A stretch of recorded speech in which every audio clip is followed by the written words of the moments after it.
안녕하세요. 저는 박민수입니다. 올해 40살이고 서울 구로구에 있는 한성 아파트 관리소장으로 일하고 있어요.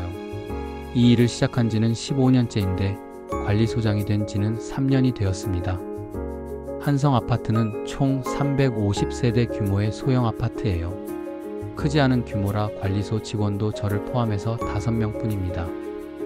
경비실에는 이준호 팀장님과 김대식 씨가 계시고 청소 담당으로 정숙자 아주머니 그리고 시설 관리를 맡고 있는 최영진 씨가 있어요. 오늘도 새벽 6시에 일어나서 아파트로 향합니다. 아내는 아직 잠들어 있고 고등학교 2학년인 아들은 벌써 학원에 갔을 시간이에요. 가족과 함께하는 시간이 많지 않아서 늘 미안한 마음이 듭니다. 관리 사무실에 도착하니 벌써 이준호 팀장님이 나와 계시네요. 61살의 이 팀장님은 이 아파트에서 10년째 근무하고 계신 분이에요. 성실하고 책임감이 강하신 분이라 정말 의지가 많이 됩니다. 소장님, 어젯밤에 또 문제가 있었어요.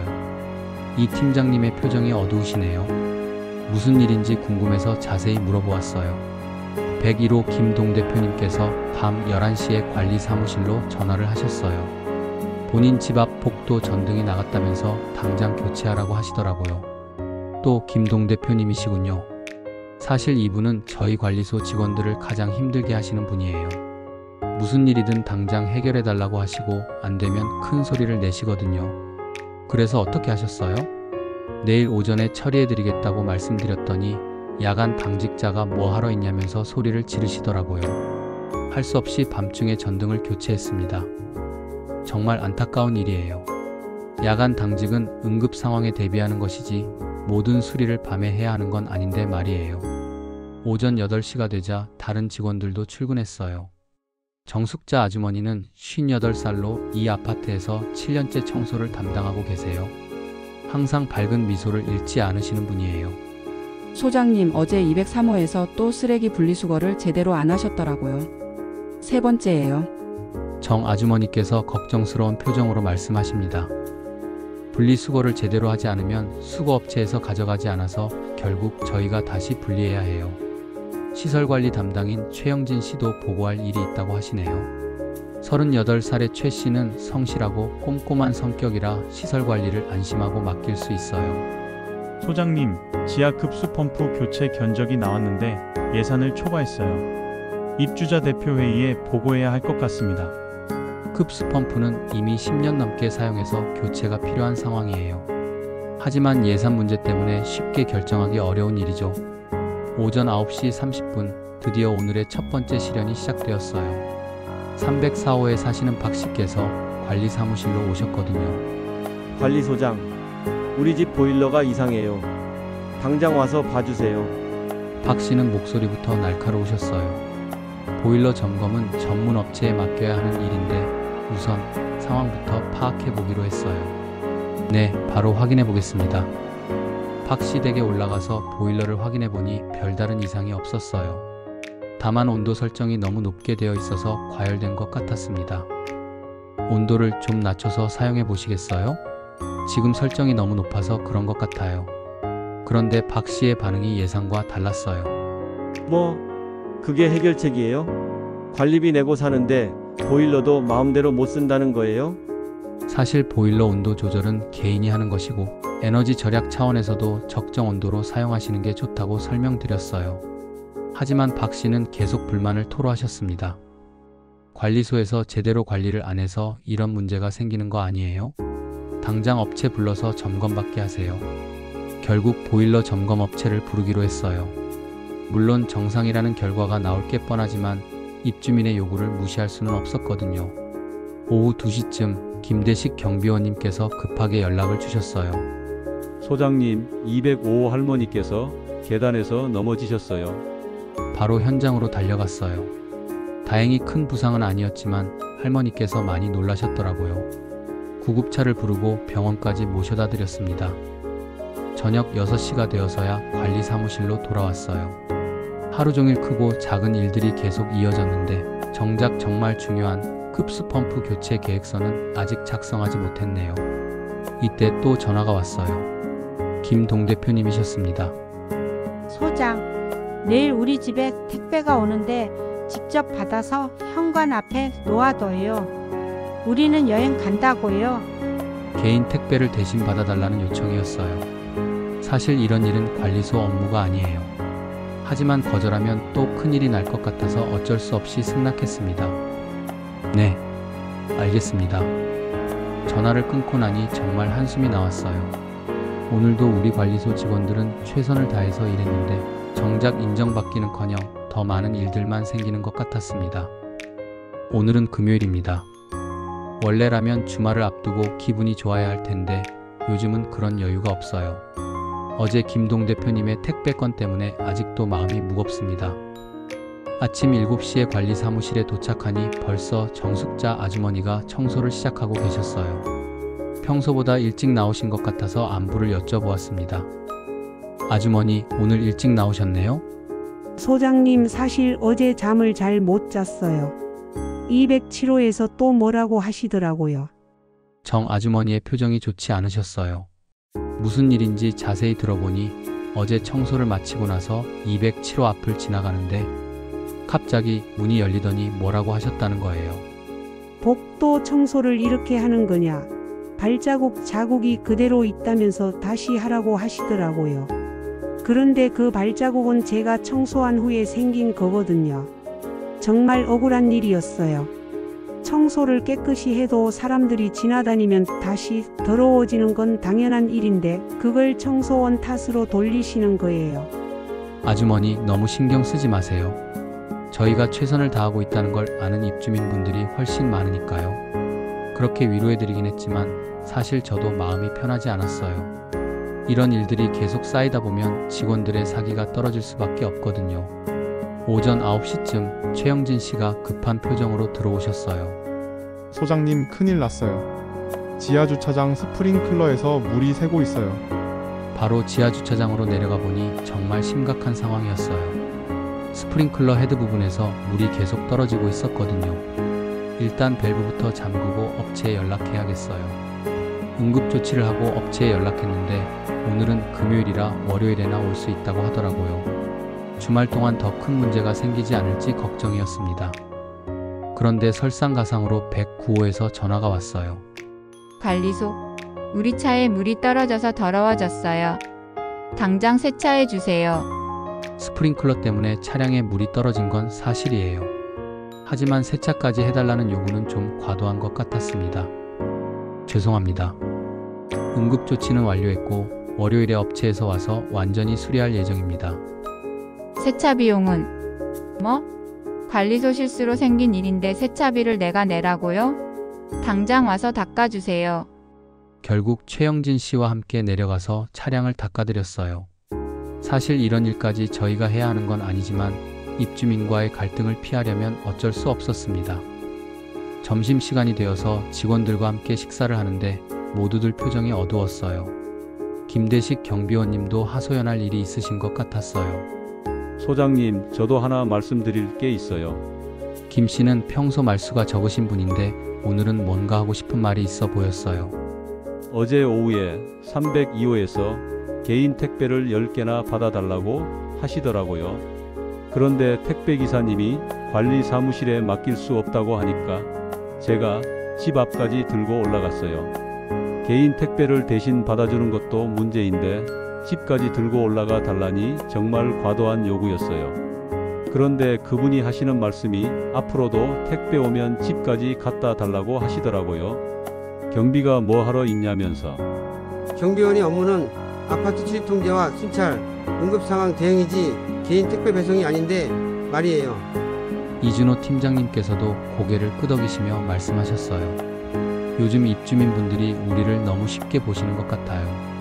무슨 일이든 관리소에서 해달라고 하시고 정말 그런 것 같아요. 관리소 직원들을 마치 개인 비서처럼 생각하시는 분들이 점점 늘어나고 있어요. 오후 3시쯤 입주자 대표회 회장님인 장 씨께서 관리 사무실로 오셨어요. 급수펌프 교체 건으로 상의하러 오신 거였어요.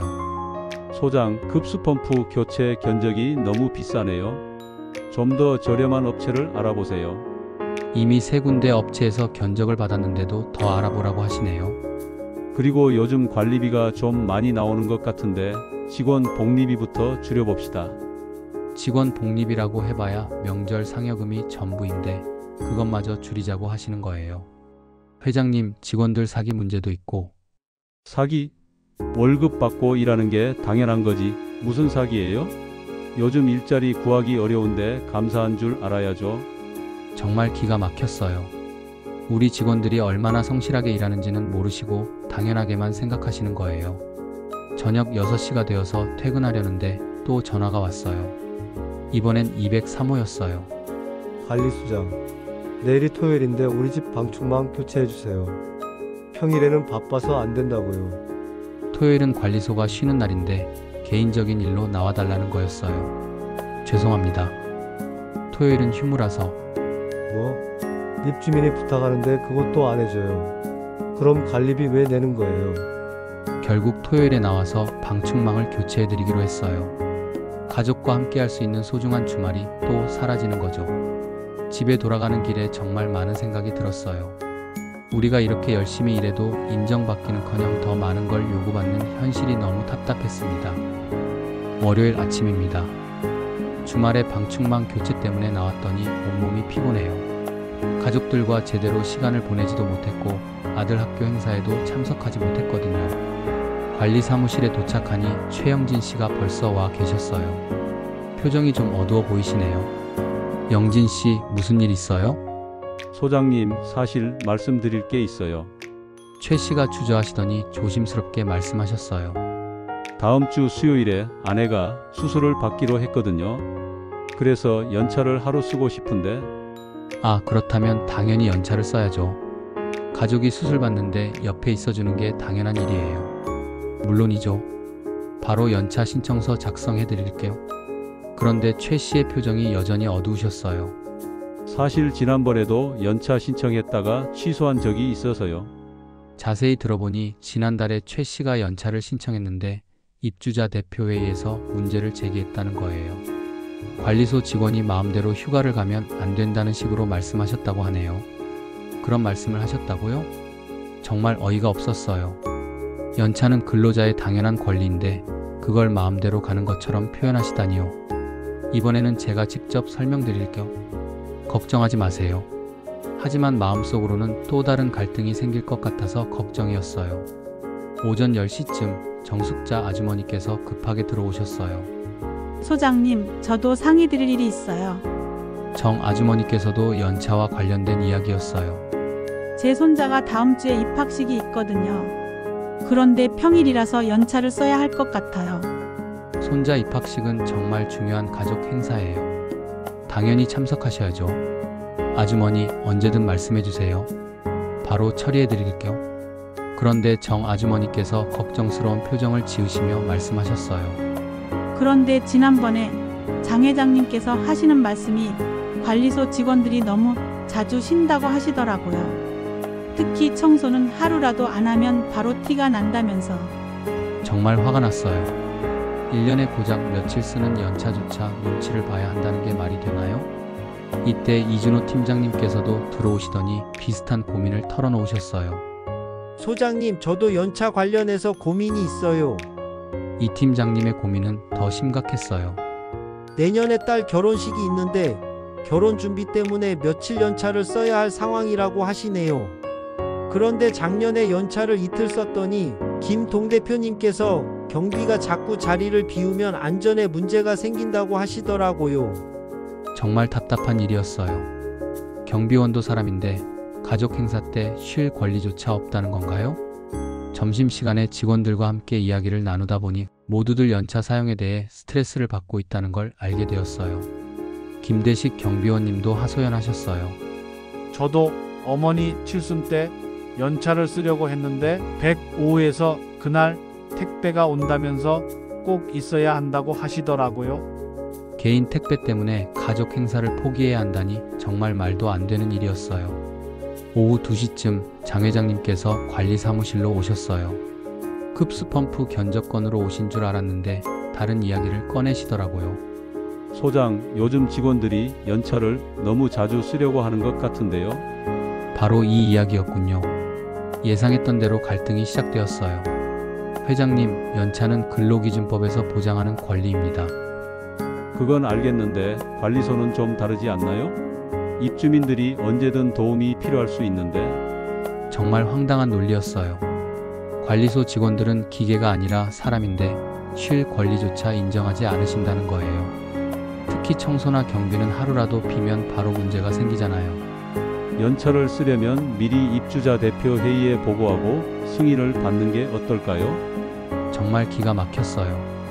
개인의 연차 일정을 입주자 대표 회의에서 심의하고 승인받으라는 거였어요. 회장님, 그건 개인의 사생활 침해입니다. 연차는 근로자가 자유롭게 사용할 수 있는 권리예요. 자유롭게요? 그럼 관리소가 비어 있어도 상관없다는 뜻인가요? 입주민들은 어떻게 해요? 대화가 평행선을 달리고 있었어요. 장 회장님은 관리소 직원들을 입주민들의 전속 직원처럼 생각하고 계신 것 같았어요. 혹시 연차 대신 대체 인력을 구해서 보내면 어떨까요? 제가 타협안을 제시해봤지만 장 회장님의 반응은 차가웠어요. 대체 인력이요? 그 비용은 누가 내는데요? 관리비가 더 오르는 건 반대합니다. 결국 명확한 해결책 없이 대화가 끝났어요. 하지만 한 가지는 분명했어요. 앞으로 연차 사용이 더욱 어려워질 거라는 점이었습니다. 저녁 시간에 혼자 사무실에 남아서 생각해 보았어요. 우리 직원들이 가족과의 소중한 시간, 개인적인 일정조차 자유롭게 가질 수 없는 현실이 정말 슬펐어요. 최영진 씨의 아내 수술, 정숙자 아주머니의 손자 입학식, 이준호 팀장님의 딸 결혼 준비, 이 모든 것들이 눈치를 봐야 할 일들인가요? 집에 돌아가는 길에 아내에게 전화를 걸었어요. 여보, 나도 언제 연차를 쓸 수 있을지 모르겠어. 아들 학교 행사에도 참석하기 어려울 것 같아. 아내는 이해한다고 했지만 목소리에서 아쉬움이 느껴졌어요. 가장으로서도 아버지로서도 제대로 역할을 하지 못하고 있는 것 같아서 마음이 무겁습니다. 연차 문제로 입주자 대표 회의와 갈등이 생긴 지 일주일이 지났습니다. 그동안 상황은 더욱 악화되었어요. 장 회장님께서 다른 동대표들에게도 이야기를 하셨는지 이제 여러 입주민들이 저희 연차 사용에 대해 불만을 제기하기 시작했거든요. 오늘 아침 관리 사무실에 도착하니 최영진 씨가 벌써 와 계셨어요. 그런데 표정이 정말 어두우셨어요. 소장님, 아내 수술 때문에 신청한 연차 취소해야 할 것 같아요. 왜요? 무슨 일이 있었나요? 어젯밤에 306호에서 전화가 왔다고 하시네요. 다음 주 수요일에 이사를 하는데 관리소 직원이 꼭 있어야 한다면서 연차를 취소하라고 했다는 거예요. 그분 말씀이 이사할 때 엘리베이터 보호 패드도 설치해야 하고 혹시 시설에 문제가 생기면 바로 대응해야 한다고 하시더라고요. 정말 어이가 없었어요. 개인 이사 때문에 다른 사람의 가족 수술날 연차를 취소하라니요. 영진 씨, 걱정하지 마세요. 제가 직접 이야기해 볼게요. 하지만 최 씨는 고개를 저으셨어요. 소장님, 괜찮아요. 아내도 이해한다고 하고 수술 후에 하루 더 휴가를 내면 될 것 같아요. 정말 안타까웠어요. 가족이 수술받는 날조차 옆에 있어주지 못한다니 이게 정상적인 직장 생활인가요? 오전 9시쯤 정숙자 아주머니께서 들어오시는데 눈이 빨갛게 부어 있으셨어요. 아주머니, 무슨 일 있으셨어요? 소장님, 어제 손자 입학식 연차 건으로 202호에서 전화가 왔어요. 정 아주머니께서 말씀하시는 걸 들어보니 정말 기가 막힌 일이었어요.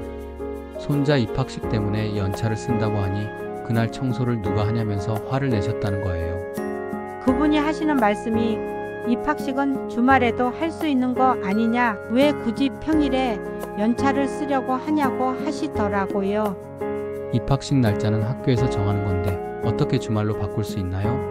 정말 상식적으로 이해할 수 없는 요구였어요. 아주머니, 그런 말씀 신경 쓰지 마시고 입학식 꼭 가세요. 그런데 소장님, 저도 이 일을 계속해야 하는지 고민이 되어요. 정 아주머니의 말씀에 가슴이 철렁했어요. 7년 동안 성실하게 일해오신 분인데 이런 스트레스 때문에 그만두시려는 건가요? 점심시간에 직원들이 모여서 이야기를 나누는데 분위기가 정말 무겁다는 걸 느꼈어요. 이준호 팀장님께서 한숨을 쉬시며 말씀하셨어요. 요즘 출근하는 게 너무 힘들어요. 무슨 일을 해도 불만만 나오고 김대식 경비원님도 고개를 끄덕이시며 덧붙이셨어요. 저도 마찬가지예요. 어제도 103호에서 개인 택배를 15개나 받아달라고 하시더라고요. 거절했더니 경비가 뭐하러 있냐고 소리를 지르시고. 모든 직원들이 한계점에 다다르고 있다는 걸 느꼈어요. 이런 상황이 계속되면 정말 큰 문제가 생길 것 같았습니다. 오후 2시쯤 설상가상으로 김동 대표님께서 관리사무실로 오셨어요. 표정부터 심상치 않으셨어요. 소장, 직원들 관리를 제대로 못하고 있는 거 아니에요?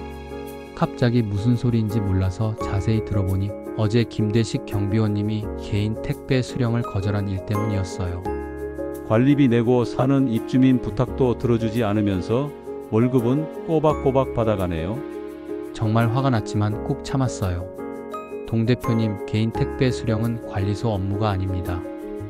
업무가 아니라고요? 그럼 경비실은 뭐 하러 있는 거예요?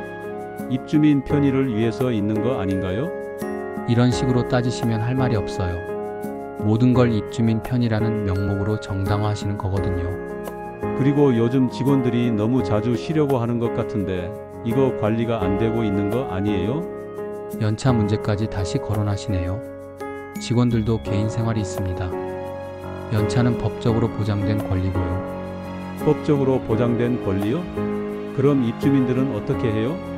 우리가 관리비 내고 사는데 관리소가 비어 있으면 말이 됩니까? 대화가 계속 평행선을 달렸어요. 김동 대표님은 관리소 직원들을 자신들의 소유물처럼 생각하고 계신 것 같았어요. 저녁 6시가 되어서 직원들이 하나씩 퇴근하는데 모두들 표정이 어두웠어요. 특히 정숙자 아주머니는 정말 지쳐 보이셨어요. 아주머니, 힘들면 언제든 말씀해 주세요. 소장님도 힘드실 텐데 저희 때문에 고생이 많으세요. 사실 저도 한계에 다다르고 있었어요. 매일매일 이런 스트레스를 받으면서 일하는 게 정말 힘들었거든요. 집에 돌아가서 아내에게 오늘 있었던 일들을 이야기했어요. 여보, 나도 모르겠어. 우리가 이렇게까지 해야 하는 건지.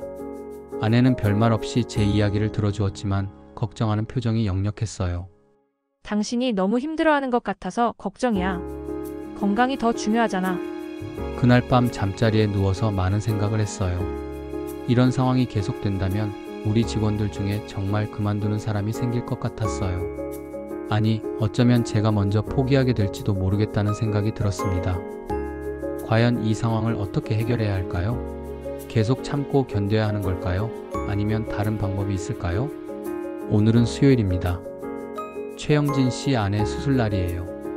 결국 연차를 포기하고 출근한 최 씨를 보니 정말 마음이 아팠어요. 가족이 수술받는 날에도 옆에 있어주지 못하는 남편의 심정이 어떨까요? 아침 7시 30분에 관리 사무실에 도착하니 최 씨가 벌써 와 계셨어요. 평소보다 일찍 나오신 것 같았어요. 영진 씨, 일찍 나오셨네요. 소장님, 아내 수술이 오전 10시에 시작이거든요. 그래서 9시 30분에 잠깐 병원에 다녀와도 될까요? 정말 안타까웠어요. 수술 전에 잠깐 얼굴이라도 보고 오시려는 거였어요. 당연하죠. 시간 걱정하지 마시고 다녀오세요. 하지만 최 씨의 걱정은 그게 아니었어요. 그런데 306호에서 오늘 이사한다고 아침부터 계속 전화하고 있어요. 엘리베이터 보호 패드 설치하고 이사 과정에서 문제 생기면 바로 대응하라고. 개인 이사 때문에 가족 수술날 병원에 가는 것조차 눈치를 봐야 한다니 정말 말도 안 되는 일이었어요. 영진 씨, 그런 건 신경 쓰지 마세요. 제가 직접 대응할게요. 그런데 오전 9시쯤 정말 예상했던 일이 벌어졌어요. 306호에서 관리 사무실로 전화가 온 거예요. 관리소 시설관리 담당자 어디 갔어요? 이사업체에서 엘리베이터 사용법을 물어보는데 아무도 없네요. 최 씨가 병원에 간 사이에 문제가 생긴 거였어요. 지금 잠깐 외출 중이신데 제가 바로 올라가겠습니다. 외출이요? 오늘 우리 이사 날이라고 미리 말했잖아요. 이게 뭐 하는 짓이에요?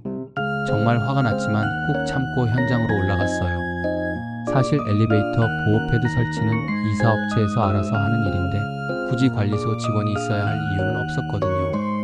오전 10시 30분쯤 최 씨가 병원에서 돌아오셨어요.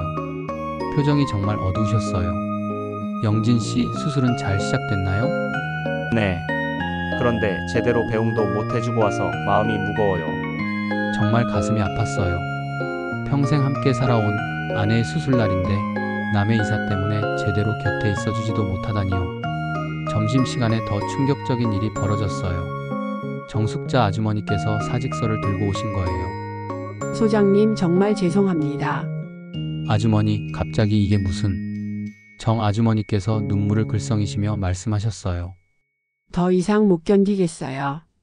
손자 입학식도 못 가게 하고 맨날 뭐라고 하시고 이 나이에 이런 스트레스 받으면서 일할 수는 없어요. 7년 동안 성실하게 일해오신 분이 이렇게 그만두신다니 정말 충격이었어요. 아주머니, 다시 한번 생각해 보시겠어요? 제가 입주민들과 이야기해 보겠습니다. 소장님 고마운 마음은 알겠지만 이미 결정했어요. 가족들도 그만두라고 하고. 결국 정 아주머니의 사직을 받아들일 수밖에 없었어요. 이달 말까지만 근무하시기로 했습니다. 오후 2시쯤 이준호 팀장님께서도 심각한 표정으로 저를 찾아오셨어요.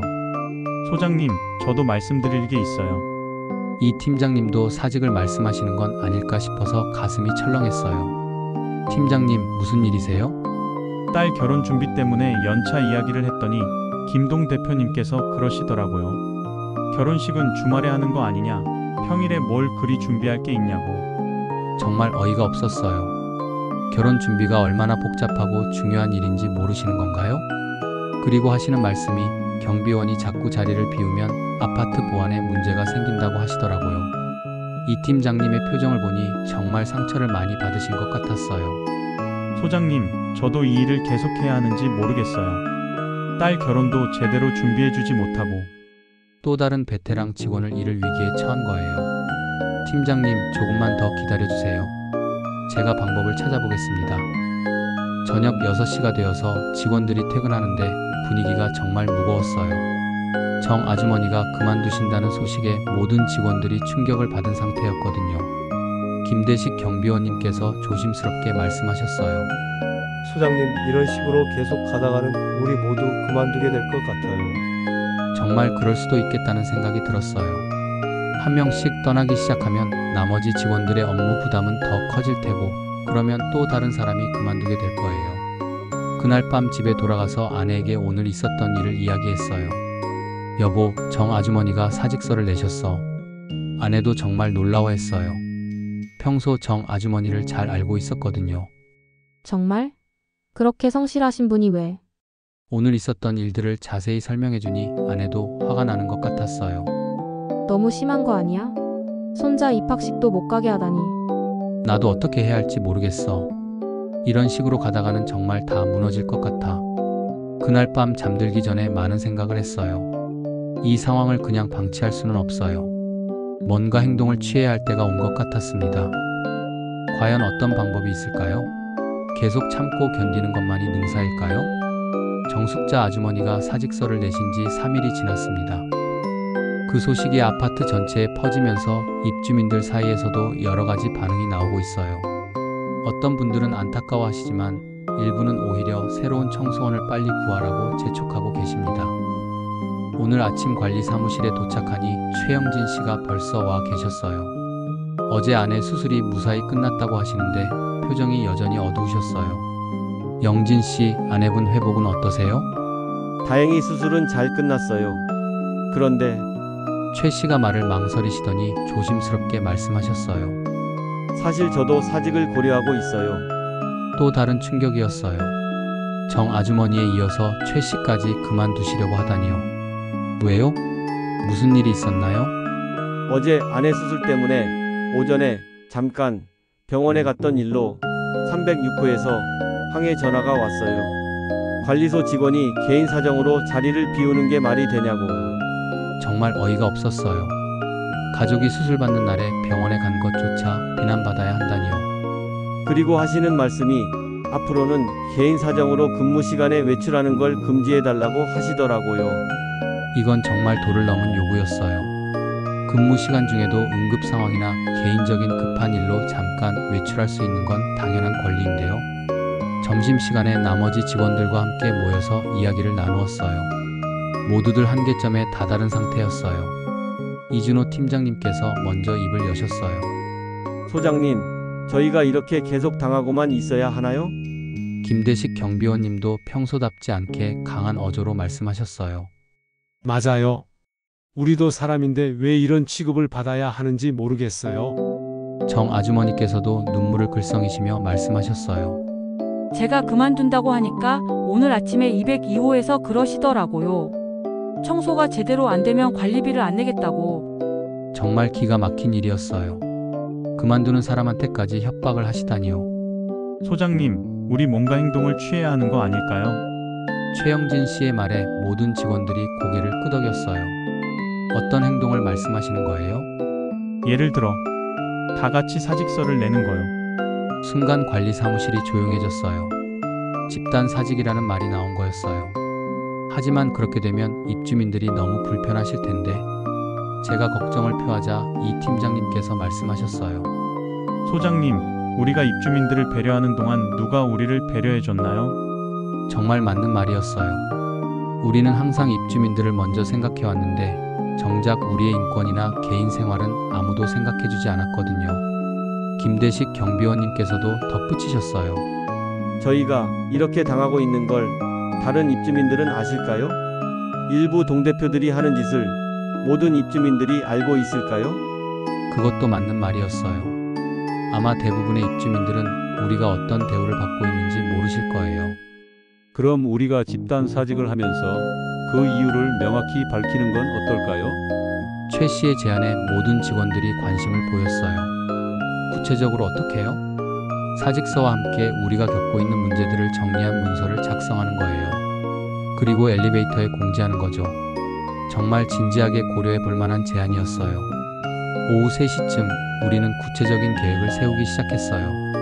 일단 우리가 겪고 있는 문제들을 정리해 봅시다. 첫 번째는 연차 사용 제한 문제였어요. 가족 행사나 응급 상황에도 연차를 쓰기 어려운 상황. 두 번째는 업무 범위를 벗어나는 과도한 요구들. 개인 택배 수령, 개인 심부름, 이사 도움 등. 세 번째는 인격 모독적인 발언과 대우. 관리소 직원을 하인처럼 대하는 일부 입주민들의 태도. 네 번째는 근무 시간 중 개인 사정으로 인한 외출까지 금지하려는 시도. 이 정도면 충분히 문제가 심각하다는 걸 보여줄 수 있을 것 같아요. 이준호 팀장님께서 말씀하셨어요. 그런데 정말 다 같이 그만둘 건가요? 김경비원님의 물음에 잠시 침묵이 흘렀어요. 결코 쉬운 결정이 아니었거든요. 저는 찬성이에요. 최영진 씨가 먼저 의견을 밝히셨어요. 저도 마찬가지예요. 이대로는 더 이상 못 견디겠어요. 정 아주머니께서도 동의하셨어요. 저도 어차피 그만둘 거라면 다 같이 하는 게 낫겠어요. 이 팀장님도 고개를 끄덕이셨어요. 그럼 언제 실행할까요? 다음 주 월요일이 어떨까요? 주말 동안 문서도 정리하고. 모든 직원들이 동의했어요. 드디어 우리의 마지막 선택이 결정된 것 같았습니다. 저녁에 집에 돌아가서 아내에게 오늘 있었던 일을 이야기했어요. 여보, 우리 관리소 직원들이 집단 사직을 하기로 했어. 아내도 많이 놀라워했지만 이해한다는 표정이었어요. 그동안 너무 힘들었잖아. 어쩌면 당연한 결과일지도 몰라. 하지만 이렇게 되면 당분간 일자리를 잃게 되는 거야. 괜찮아. 우리가 알아서 할 수 있어. 당신 건강이 더 중요해. 가족의 지지를 받으니 마음이 조금 편해졌어요. 이제 정말 마지막 카드를 써야 할 때가 온 것 같습니다. 드디어 월요일이 되었습니다. 주말 동안 직원들과 함께 사직 이유서를 꼼꼼히 작성했어요. 우리가 겪어온 부당한 대우들을 구체적으로 정리했습니다. 오늘 오전에 집단 사직서를 제출하기로 했어요. 아침 7시에 관리 사무실에 도착하니 모든 직원들이 벌써 와 계셨어요. 평소보다 일찍 나오신 것 같았어요. 모두들 긴장한 표정이지만 결연한 의지가 보였습니다. 소장님 준비는 다 되었나요? 이준호 팀장님께서 물어보셨어요.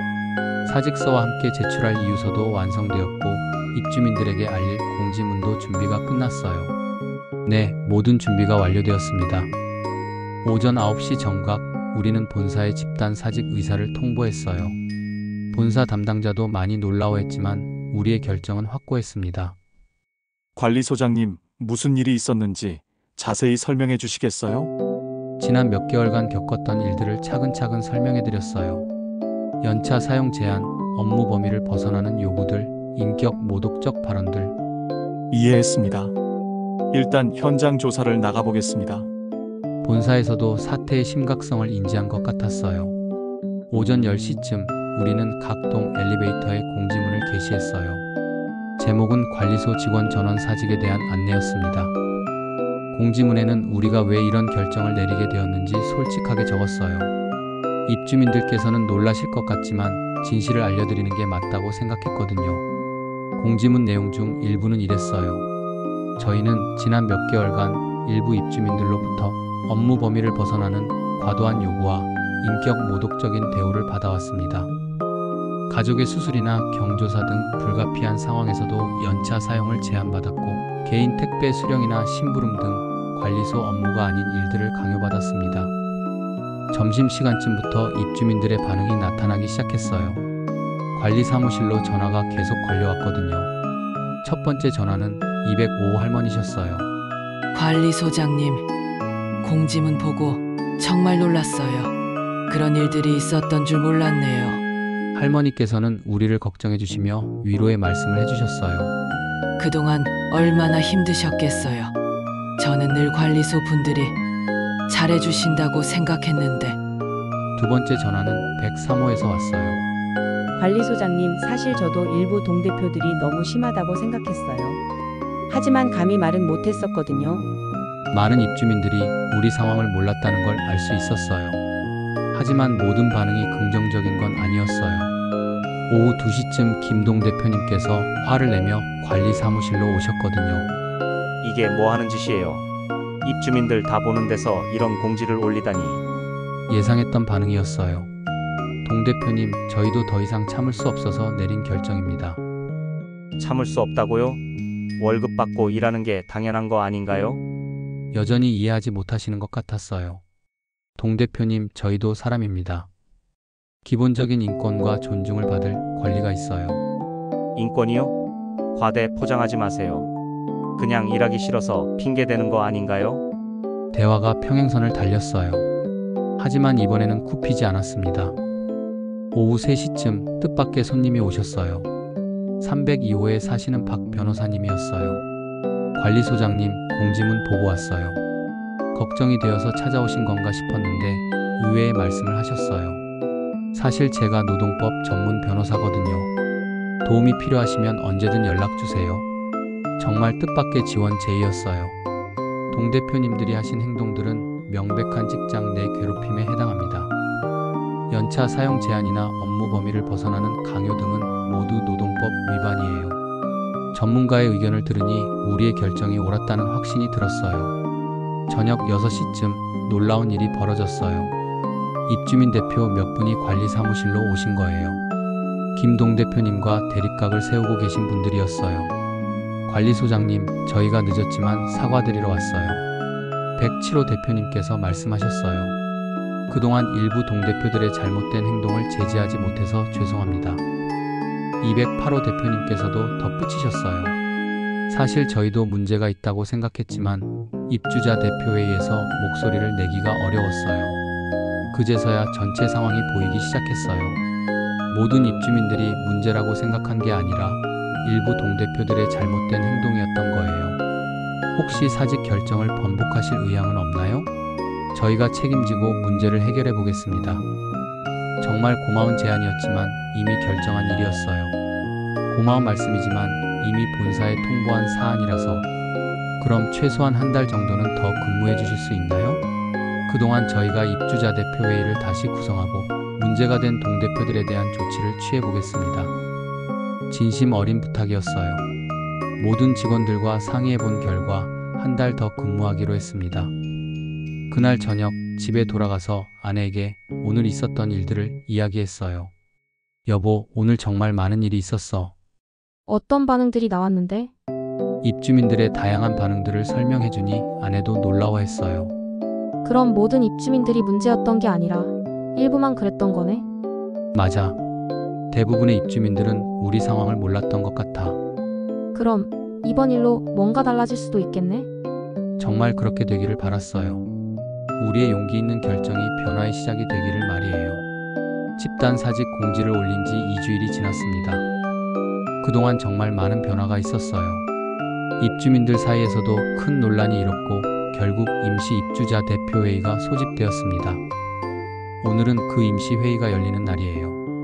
박 변호사님께서 저희를 대신해서 참석해 주시기로 했습니다. 우리의 입장을 정확히 전달해 주실 거예요. 아침 8시에 관리 사무실에 도착하니 모든 직원들이 벌써 와 계셨어요. 모두들 오늘 회의 결과에 대해 관심이 많으실 것 같았어요. 소장님, 오늘 회의에서 어떤 결과가 나올까요? 최영진 씨가 궁금해하시네요. 사실 저도 예측하기 어려운 상황이에요. 일단 저희 입장은 명확히 전달될 거예요. 그 이유는 입주민들의 선택에 달린 거죠. 오전 10시에 임시 입주자 대표회의가 시작되었어요. 관리 사무실에서는 소리가 들리지 않지만 분위기가 심상치 않다는 걸 느낄 수 있었어요. 11시 30분쯤 박 변호사님께서 관리 사무실로 오셨어요. 표정이 밝아 보이시네요. 관리소장님, 좋은 소식이 있어요. 자세히 들어보니 정말 놀라운 결과였어요. 입주민들 투표 결과 김 동대표님을 포함해서 문제가 된 3분의 동대표님들이 모두 해임되었어요. 정말 예상하지 못했던 결과였어요. 입주민들이 직접 나서서 문제를 해결해 주신 거였어요. 그리고 새로운 입주자 대표회의에서 관리소 직원들의 근무 환경 개선안을 만들기로 했어요. 구체적인 개선안도 들려주셨어요. 연차 사용에 대한 제한 철폐, 업무 범위 명확화, 직원 인권 보호 조항 신설 등이 포함되어 있었어요. 그리고 가장 중요한 건 입주민들께서 관리소 직원들에게 정식으로 사과하고 싶다고 하시네요. 정말 감동적이었어요. 우리의 용기 있는 결정이 이런 변화를 가져온 거였어요. 오후 2시쯤 새로 선출된 입주자 대표회의 회장님이 관리 사무실로 오셨어요. 304호에 사시는 정 씨였어요. 평소 저희에게 친절하셨던 분이에요. 관리소장님, 먼저 사과부터 드리겠습니다. 정 회장님께서 정중하게 고개를 숙이셨어요. 그동안 일부 동대표들이 여러분께 얼마나 힘든 일을 했는지 이제야 제대로 알게 되었습니다. 진심이 느껴지는 사과였어요. 앞으로는 이런 일이 절대 재발하지 않도록 하겠습니다. 그러니 제발 사직 결정을 재고해 주시겠어요? 모든 직원들과 눈을 맞추며 대화를 나누었어요. 분위기가 많이 달라진 게 느껴졌어요. 구체적으로 어떤 변화가 있을까요? 이준호 팀장님께서 실질적인 질문을 하셨어요. 우선 관리소 직원 복지 규정을 새로 만들겠습니다. 연차는 물론이고 경조사나 응급 상황에 대한 배려도 포함해서요. 정말 구체적인 계획이었어요. 그리고 관리소 업무 범위를 명확히 정해서 개시하겠습니다. 개인 택배나 심부름 같은 건 업무가 아니라는 걸 모든 입주민들이 알 수 있도록요. 우리가 그동안 요구했던 것들이 모두 반영된 제안이었어요. 오후 4시쯤 직원들과 함께 마지막 회의를 가졌어요. 사직을 철회할지 여부를 최종 결정해야 했거든요. 여러분 어떻게 생각하세요? 최영진 씨가 먼저 의견을 말씀하셨어요. 저는 한 번 더 기회를 주고 싶어요. 진짜 변화가 있는지 지켜보는 거죠. 정숙자 아주머니께서도 동의하셨어요. 손자 입학식도 이제 마음 편히 갈 수 있을 것 같아요. 이준호 팀장님과 김대식 경비원님도 비슷한 의견이었어요. 그럼 모두 사직을 철회하는 걸로 하겠습니다. 드디어 결정이 내려졌어요. 저녁 6시에 정 회장님께 우리의 결정을 알려드렸어요. 정말 기뻐하시더라고요. 관리소장님, 정말 감사합니다. 앞으로 좋은 아파트를 함께 만들어 나가요. 그날 저녁 집에 돌아가서 아내에게 오늘 있었던 모든 일을 이야기했어요. 여보, 결국 우리가 이겼어. 정말? 어떻게 된 거야? 입주민들의 변화, 새로운 대표회의 구성, 우리의 사직 철회까지 모든 걸 설명해 주었어요. 정말 다행이다. 그동안 얼마나 힘들었는데. 맞아. 하지만 이제 정말 달라질 것 같아. 다음날 아침 관리 사무실에 도착하니 놀라운 광경이 펼쳐져 있었어요. 여러 입주민들께서 꽃다발과 감사 편지를 가져다 놓으신 거예요. 편지 중 하나를 읽어보니 이런 내용이었어요. 그동안 관리소 직원분들이 얼마나 열심히 일해주셨는지 몰랐습니다. 앞으로는 더욱 감사하는 마음으로 지내겠습니다. 정말 따뜻한 마음이 느껴졌어요. 오전 10시쯤 본사에서 연락이 왔어요. 우리 아파트가 모범관리소 사례로 선정되었다는 소식이었어요. 관리소장님, 입주민과 관리소 직원 간의 갈등을 평화적으로 해결한 우수 사례로 인정받으셨습니다. 정말 뜻밖의 소식이었어요. 점심시간에 직원들과 함께 이야기를 나누는데 모두들 얼굴이 밝아진 게 느껴졌어요. 소장님, 이제 정말 마음 편히 일할 수 있을 것 같아요. 최영진 씨의 말에 모든 직원들이 고개를 끄덕였어요. 맞아요. 앞으로는 연차도 자유롭게 쓸 수 있고. 정숙자 아주머니께서도 환한 미소를 지으셨어요. 오후 3시쯤 새로운 관리소 운영 규정이 완성되어서 각 동 게시판에 붙였어요. 이제 모든 입주민들이 관리소 직원들의 업무 범위와 권리에 대해 명확히 알 수 있게 되었어요. 저녁 시간이 되어서 퇴근하면서 한성 아파트를 둘러보니 예전과는 다른 느낌이 들었어요. 이제 정말 우리가 존중받으며 일할 수 있는 곳이 된 것 같았습니다. 집에 돌아가는 길에 아들에게 전화를 걸었어요. 아들아, 아빠가 이번 주말에는 꼭 시간을 낼게. 정말요? 아빠 요즘 너무 바쁘셨잖아요. 이제는 괜찮아. 앞으로 가족과 보내는 시간도 더 많아질 거야. 정말 그럴 수 있을 것 같았어요. 우리의 용기 있는 결정이 모든 걸 바꾸어 놓았거든요. 오늘 하루를 돌아보니 정말 감회가 새로웠어요. 때로는 부당한 일에 맞서 싸우는 것도 필요하다는 걸 깨달았어요. 그리고 진실을 알리면 많은 사람들이 우리 편이 되어준다는 것도 알았고요. 이제 한성 아파트 관리소는 정말 새로운 시작을 할 수 있게 되었습니다.